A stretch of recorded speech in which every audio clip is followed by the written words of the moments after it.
Hi மக்களே, கடந்த ஒரு வாரமாக சோஷியல் மீடியாவே உலுக்கி எடுத்துகிட்டு இருக்கு நிறைய விஷயங்கள். நயன்தாரா தனுஷ் இஷ்யூ, ஜோதிகா கங்குவாவோட இஷ்யூ, அப்புறமா நம்ம இசை கடவுள் இசை பிதாமகன் ஏஆர்மன் சார்.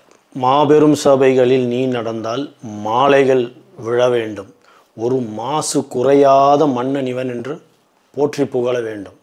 இந்த வார்த்தை யாருக்கு செட் ஆகுதோ இல்லையாங்க, ஏஆர் சாருக்கு, ஏஆர் ரஹ்மான் சாருக்கு 100% செட் ஆகும். இந்த காணொலி நான் பதிவு பண்ணும்போதே ரொம்ப தெளிவாக ஒரு விஷயத்தில் இருக்கேன். எந்த வார்த்தைகளையும் சரி, எந்த விதமான விஷயத்தை சொல்கிறதா இருந்தாலும் சரி, ஏஆர் சாரோடைய லைஃப்பை பாதிக்காத வண்ணம் ஒவ்வொரு வார்த்தைகளையும் ரொம்ப ஜாக்கிரதையாக உபயோகப்படுத்தணும்னு பக்தியோடையும் பயத்தோடையுமே இந்த காணொலியை நான் பதிவு பண்ணுறேன். ஏன்னா அந்த அளவுக்கு ஒரு உயர்ந்த இடத்துல வச்சு நம்ம அண்ணாந்து பார்க்குற ஒரு மிகப்பெரிய லெஜண்ட். அவரை பேசுகிறதுக்கு நமக்கு தகுதி இருக்கான்னு தெரில. நான் அடிக்கடி நினைப்பேன், ஏஆர் ரஹ்மான் சார் மாதிரி ஒரு 1 or 2% நான் என் வாழ்க்கையில் வாழ்ந்தால் போதும், நான் திருப்தி அடைஞ்சிருவேன். அப்பாடா, நான் ஓரளவுக்கு ஒரு நல்ல மனுஷனாக வாழ்ந்துருக்கேன். நான் சொல்கிறது ஜஸ்ட் 2%. அந்த அளவுக்கு perfection to the core, the great human. இசையும் இறைவனையும் இரு கண்ணாக நினச்சி வாழ்கிற ஒரு நல்ல மகான். பட் அவரை பற்றி இந்த சோசியல் மீடியாவில் இந்த மூத்த பத்திரிகையாளருங்கிற பேரில் சில பேர் பேசுகிறாங்க பாருங்கள், என்ன சொல்கிறதுனே தெரில. ஏங்க, ஒருவேளை சோத்துக்காக இப்படி இல்லாமங்க பண்ணுவீங்க? வார்த்தைகள் யூஸ் பண்ணுறதுக்கு ஒரு நியாயம் தரமாக வேணாமா? ஏதோ பக்கத்தில் இருந்து பார்த்த மாதிரி எவ்வளோ பெரிய லெஜண்ட் தெரியுமாங்க, என்ன சாதனை. அவரோட சாதனை லிஸ்ட்டு எடுத்தோம்னா ஒரு பிளாக் மார்க் கிடையாதுங்க இண்டஸ்ட்ரியில். நிறைய பேர் நான் சொல்ல கேட்டிருக்கேன், ஏஆர் ரஹ்மான் சார் ஸ்டுடியோக்குள்ளே பொண்ணுங்க போகும்போதே அவங்களுக்குன்னு தனி என்ட்ரன்ஸ் இருக்குமா. அவங்க நேராக அந்த பாடுற அந்த அறைக்குள்ளே நேராக போயிடலாமா. ஸோ அங்கேயும் ஜஸ்ட்டு த்ரூ மைக்கில் தான் அவர் பேசுவாராம். பாட்டு முடிஞ்சோடனே அப்படியே எனிதிங் அஃபிஷியலி அந்த ஆஃபீஸ் பீப்புள் இருப்பாங்களே அவங்கள சந்திட்டு அப்படியே வெளியில் போயிடலாமா. ஈவன் கொஞ்சம் ட்ரெஸ்ஸு கொஞ்சம் கவர்ச்சிகரமாக போட்டு வந்திருந்தா அவர் நேராக கூட பார்க்க மாட்டாராம். இவ்வளவு கண்ணியமான, இவ்வளவு உயர்ந்த ஒரு மனிதர் இவ்வளவு சாதனைகள் படைச்சி ஒழுக்கத்தோட உச்சகட்டம். ஆண்டவனுக்கே இந்த கதினா அல்பிங்க கேதைய நினைச்சுப்பார். நான் யோசிக்கிறேன், மௌன நம்மளெல்லாம் இவங்களே இந்த மாதிரி இந்த பாடுபடுத்துகிறாங்களே அப்படின்னு. அதுவும் இந்த மூத்த பத்திரிகை, இந்த வயசானவங்க தாங்க ரொம்ப கேவலமாக பேசுகிறாங்க. எப்படி நாக்கூசாமல் அவங்க வீட்டில் பிள்ளைங்க இருக்காதா, அவங்க வீட்டில் பொண்டாட்டி பிள்ளைங்களாம் இருக்காதா, அவங்க வீட்டில் உள்ள பொண்டாட்டி பிள்ளைகள் இந்த மாதிரி தப்பாக பேசினா அவங்களால தாங்க முடியுமா? அருவருப்பாக இருக்குது. அவங்கள பற்றி பேசி இந்த ஒரு நல்ல காணொலியை நான் வேஸ்ட் பண்ண வேணான்னு பார்க்குறேன். ஸோ நம்ம ஏஆர் சாரை பற்றி பேசும்போது நமக்காக நிறைய விஷயங்கள் பண்ணியிருக்காருங்க. நான் ப்ரௌடாக ஐ எம் இண்டியன் அப்படின்னு நான் சொல்கிறதுக்கு ஏஆர் சார் இது ஒன் மெயின் ரீசன்னு நம்ம பெருமையாக சொல்லலாம். நம்ம தமிழ்நாட்டை தூக்கி எங்கேயோ வச்சுருக்கிற மனுஷனுக்கு கொடுக்குற ரிட்டர்ன் கிஃப்ட் இதுவா. மனசே ரொம்ப, அதுவும் அந்த நியூஸ் கேட்டதுலேருந்து ரொம்ப மனசு ரொம்ப அவங்களோட சைடில் மேடம் சாய்ரா மேடம் சைடில் என்ன நமக்கு தெரியாது. அவங்க 2 பேருக்கு நடக்கிற விஷயங்கள் அவங்க 2 பேருக்கு மட்டுமே தெரியும். ஸோ நம்ம ஈஸியாக கமெண்ட் பண்ணிடுறோம். It is there personal. அதை சில பேர் சொல்கிற மாதிரி அதை ஏன் பப்ளிக்கில் போடணுமா அப்படிங்கிற ஒரு பெரிய கேள்வி கூட இருக்குது. ஏன் அவங்க சொல்லாமலே கூட வாழ்ந்துருந்துருக்கலாமே, யாருக்கு தெரிய போகுது ஏஆர் சாரும் சாய்ரா மேமும் தனியாக இருக்கிறாங்க அப்படின்ட்டு. சாய்ரா பானு மேம் கொஞ்சம் திங்க் பண்ணியிருந்துருக்கலாம். இந்த போஸ்ட்டை போடுறதுக்கு முன்னாடி கிட்டத்தட்ட 35 வருஷம் 45 வருஷம் 40 வயசுக்கிட்ட ஒரு மனுஷன் அப்படி சும்மா அப்பழுக்கற்ற ஒரு சாதனையை பண்ணி ஒரு உச்சத்தின் லெவலுக்கே போய் எல்லா வகையிலுமே ஒரு மனுஷன் எப்படிங்க இப்படி எக்ஸாம்பிளாக இருக்க முடியும்? மிஸ்டர் க்ளீன் அப்படிங்கிற ஒரு வேர்டு எனக்கு தெரிஞ்ச இண்டஸ்ட்ரியில் எவனுக்குமே யாரும் கொடுத்தது இல்லைங்க. ஈவன் அடுத்தவங்களை கழுவி ஊற்றுற பத்திரிகையாளர்கள் கூட ரொம்ப டீசெண்டாக பேசுனதை நான் ஏஆர் சாரோட இஷ்யூஸ்லாம் பார்த்தேன். மீன்ஸ் இந்த இஷ்யூன்னு சொல்கிறதே ரொம்ப தவறான விஷயம். அந்த மனுஷன் வாழ்ந்த வாழ்க்கை அந்த மாதிரி. ஸோ மிக மிக மிக ஒழுக்கத்தின் உச்சங்க. ஸோ அவரை பற்றி இப்படி பேசுகிறது கேள்விப்படுறதுங்கிறதே ரொம்ப கஷ்டமாக இருக்குது. ஜென்ரலாகவே இந்த க்ரியேட்டிவ் பீப்புளை ஹேண்டில் பண்ணுறது கொஞ்சம் கஷ்டங்க. ஏன்னா அவங்களோட தனி உலகத்தில் இருப்பாங்க. அவங்களோட உலகமே அந்த தொழில் தான்.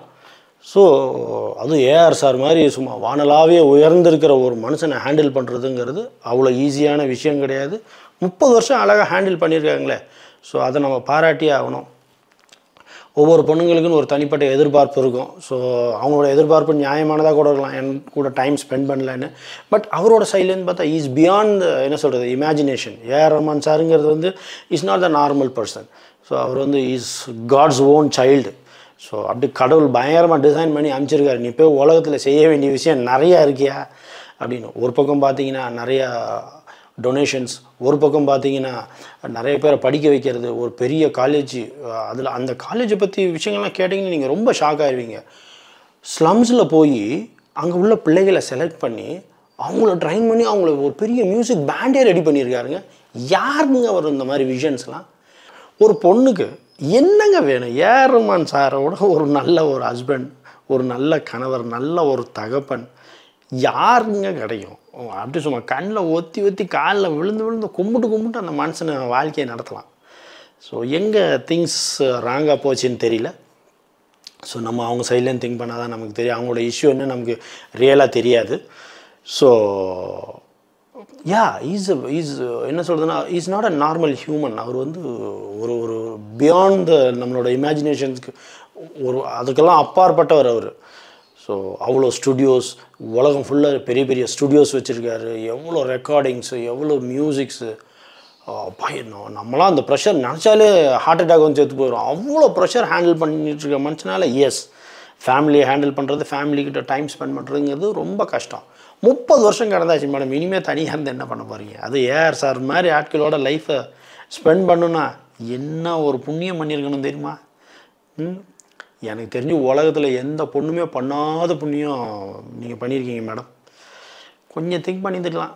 எங்கள் சாரை நீங்கள் இந்த ட்வீட் போடுறதுக்கு முன்னாடி ரொம்ப வருத்தமாக இருந்துச்சு. ஆனால் சில விஷயங்கள்லாம் உலகத்தில் நடக்கவே நடக்காதுன்னு நம்ம ஆணித்தரமாக சொல்லுவோம். அதில் இந்த விஷயம் அதனால தான் உலகமே ஷாக் ஆகிருந்தது. ஓ மை காட், ஏஆர் சாருமா ஃபைனலி அப்படின்ட்டு. இதில் எனக்கு ரொம்ப இரிட்டேட்டான விஷயம் என்ன தெரியுமா? அந்த லெட்டர் பேட் அந்த லாயரோட இதுதான். அவார்டு வின்னிங் டிவோர்ஸ் டிவோர்ஸ் கன்சல்டண்ட்டாக செலிப்ரிட்டி டிவோர்ஸ் கன்சல்டண்ட். எனக்கு அதில் ஒரு சின்ன முரண் இருந்தது. அந்த லெட்டரை பார்த்தீங்கன்னா மென்ஷன் பண்ணியிருப்பாங்க என்னென்னா இது ஏஆர் சாரோடையும் அண்டு சாய்ரா பானு அவங்களோடையும் சம்மதத்தோடு தான் இந்த லெட்டரை வந்து நாங்கள் லீகலாக பப்ளிஷ் பண்ணுறோங்கிற மாதிரி இது ஒரு மென்ஷன் பண்ணியிருப்பாங்க. அதை எந்த ப்ரெஸ்காரங்களுமே எந்த நியூஸ் சேனல்காரங்களுமே இதை சரியாக பார்க்கல. என்ன இது எதுக்கு சொல்கிறேன்னா, ஏஆர் சார் ஒரு ஸ்டேட்மெண்ட் சொல்லியிருந்தாருன்னு சொன்னாங்க. இந்த மாதிரி அவர் நியூஸ் பார்த்து தான் தெரிஞ்சுக்கிட்டாருன்னு. நோ, இதுக்கு முன்னாடியே ஐ திங்க் அவங்க 2 பேரோட டிஸ்கஸ் பண்ணியிருக்காங்க இதை பற்றி. மேபி அந்த ரிலீஸ் பண்ணது வந்து அவருக்கு தெரியாமல் இருந்திருக்க வாய்ப்புகள் இருக்குது. பட் இது அவரோட சம்மதத்தோடு தான் இந்த என்டையர் ப்ராசஸ் நடந்திருக்குங்கிறது அந்த லெட்டரில் மென்ஷன் பண்ணியிருக்காங்க. ஸோ அதை நிறைய பேர் நோட் பண்ண மறந்து நிறைய பேர் தவறான தகவலை சொல்லிகிட்டு இருந்தாங்க. இது ஒரு தகவல். இதில் ஏஆர் சாரை எந்த வகையிலே குறை சொல்லணுங்கிறது என்னோடய இன்டென்ஷன் கிடையாது. Is the GeM, is my god. So நான் டெய்லி தொழுகிற ஒரு ஆள்னே சொல்லலாம். இந்த மீ டூன்னு ஒரு இஷ்யூ வந்தது தெரியுமா? ஸோ ஒரு நடிகை இந்த மீ டூன்னு ஒரு இஷ்யூஸில் எனக்கு இந்த மாதிரி இஷ்யூஸ் இருக்குன்னு சொல்லி ஐ திங்க் இட் ஸ்டார்டட் வந்து ஃபாரினில் தான் ஆரம்பிச்சிது. ஸோ நம்ம இந்தியன்ஸும் அது ரொம்ப சின்மயி நிறைய பேர் இருக்காங்க. அந்த ஒரு பெரிய சர்க்கிள் இருக்குது. இவங்க எல்லாருமே மீ டூன்னு சொல்லி போட்டாங்க. எனக்கு ஒரு சின்ன டவுட். ஏஆர் சார் எத்தனையோ சிங்கர்ஸை உருவாக்கியிருக்காரு, எத்தனையோ பின்னணி பாடகிகள் அவரோட ஒர்க் பண்ணியிருக்கீங்க. ஏன் ஒருத்தர் கூட முன் வந்து ஒரு சின்ன வீடியோ நான் ஏஆர் சாரோட ஒர்க் பண்ணியிருக்கேன், இஸ் நாட் லைக் தட், ஒருத்தர் கூட ஒரு ஸ்டேட்மெண்ட் போடல. மீ டூன்னு ஒரு விஷயம் வந்து நானும் ஒரு 10 பேர் 20 பேர் போடுறீங்கல்ல, ஏன் இதில் ஒருத்தர் கூட முன் வரல? நான் ஏஆர் சாரோட ஒர்க் பண்ணியிருக்கேன், இஸ் நாட் லைக் தட், தயவு செஞ்சு அவரை பற்றி தப்பாக ஒருத்தர் கூட ஒரு ஸ்டேட்மெண்ட் சொல்லுங்க. நம்ம தான் உட்காந்து பத்திரிகைக்காரங்களாம் அவர் நல்லவர் கெல்லவர்னு இந்த மாதிரிலாம் சொல்லிகிட்டு இருக்கோம். வை யார் ஒரு சிங்கர் கூட வெளியில் வந்து சொல்லலை, அந்த மாதிரி அவரை பற்றி தப்பாக சொல்லாதீங்க, நான் அவரோட ஒர்க் பண்ணியிருக்கேன், அவர் என்ன ஒரு தடவை கூட அந்த மாதிரி நடத்துனது கிடையாதுங்கிற ஒரு ஸ்டேட்மெண்ட் ஒருத்தர் கூட சொல்லாதது ரொம்ப வருத்தத்துக்குரியது, ரொம்ப வருத்தம் அளிக்கிற ஒரு விஷயம். சொல்லியிருந்துருக்கலாம். அட்லீஸ்ட் இப்போயாவது போடுங்க வீடியோ அவருக்கு சப்போர்ட் பண்ணி. நம்மளாம் அவருக்கு சப்போர்ட் பண்ணுங்கள்.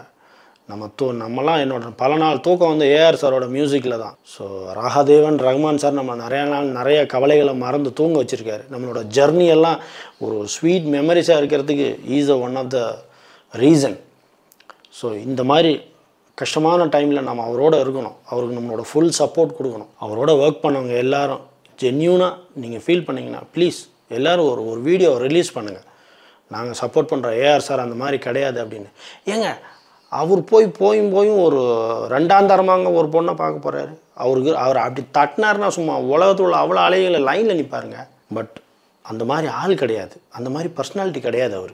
அவ்வளோ அசால்ட்டாக அவரை பற்றி நம்ம ஒரு விஷயம் பேசும்போது, அது இந்த மூத்த பத்திரிக்கையாளர்னு பேரில் சில வயசானதுங்க பேசுதுங்க பாருங்கள், பா வெரி வெரி புவர். அப்படியே ஸ்டேட்மெண்ட் அப்படியே ரிலீஸ் பண்ணிடுறது. அப்படியே நமக்கு தேவை ஒரு வேளை சோத்துக்கு காசு, அவ்வளோதான், கூலிக்கு மாற அடிச்சுட்டு போயிட்டே இருக்கிறது. அப்படியே பக்கத்தில் இருந்து பார்த்த மாதிரி பேசுகிறாங்க. அதான் எனக்கு புரியல. எனக்கு ரொம்ப வருத்தத்துக்குரியது. AR sir, don't worry, we are with you sir.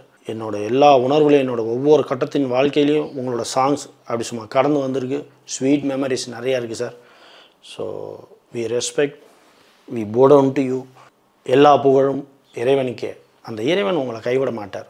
பார்த்தீங்களா, இந்த மாதிரி கிரிட்டிக்கல் ஸ்டேஜில் கூட கடவுள் வச்சார் பாருங்க. ஏஆர் நான் உன்னோட இருக்கேன் அப்படின்னு சொல்லி மிகப்பெரிய அந்த ஹெச்எம்எம் அவார்டு வாங்கிட்டு வந்திருக்கார் பாருங்க. ஸோ இந்த டைம் கூட அவரோட அந்த சீரியஸ் ஒர்க், அவர் அந்த போட்ட எஃபர்ட்டு அவர் இந்த இடத்துல காப்பாற்றுது பாருங்கள். இப்போ கூட அவர் வந்து அவார்டு வாங்கியிருக்காரு. இந்த ஒரு கிரிட்டிக்கலான சுச்சுவேஷனில் கூட God shows that don't worry Rahman sir, I am with you அப்படின்னு நமக்காக அவர் ஃபுல்லாக என்டையர் லைஃபையும் அவர் டெடிகேட் பண்ணியிருக்காரு. அந்த மனுஷன் இசை இறை இதை ரெண்டு கண்ணாக வச்சு வாழ்ந்துட்டு இருக்க மனுஷனை தப்பாக நம்ம பேசக்கூடாது.